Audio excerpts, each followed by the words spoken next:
کراہت کی قسمیں کیا ہیں؟ چنانچہ کراہت کی بنیادی طور پر فقہا نے دو قسمیں نقل کی ہے۔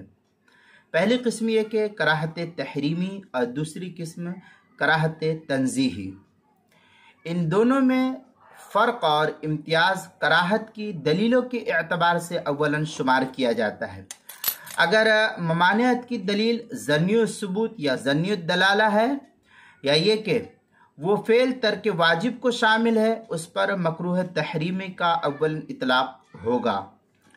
اور اگر ممانعت کی دلیل خلاف اولا یا ترک استحباب پر مبنی ہے تو پھر اس فعل کو مکروہ تنزیہی کہا جائے گا۔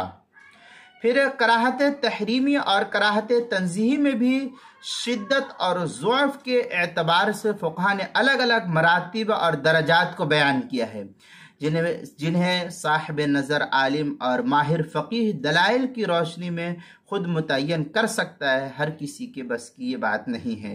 چنانچہ اس سلسلے میں کافی تفصیلی بحث کرتے ہوئے علامہ شامی تحریر فرماتے ہیں والمکروہ فی ھذا الباب نوعان احدہما ما یکرہ التحریم وہو المحمل عند اطلاق کما فی زکاة الفطر۔ اس طریقے کی عبارت جو ہے بڑی تفصیل سے علامہ شامی رحمۃ اللہ علیہ نے نقل کی ہے، تقریباً 1.5-2 صفحے میں اس بحث کو نقل کیا ہے۔ چنانچہ فتاوی شامی جو بیروت کا چھپا ہوا نسخہ، اس کی دوسری جلد صفحہ 348، اور جو زکریا بک ڈپو دیوبند کا ہندی نسخہ ہے، اس کی دوسری جلد صفحہ 404 اور 405 پر اس کو نقل کیا۔ کتاب المسائل اس کی پہلی جلد صفحہ 366 اور 367 پر بھی اس کو نقل کیا گیا ہے۔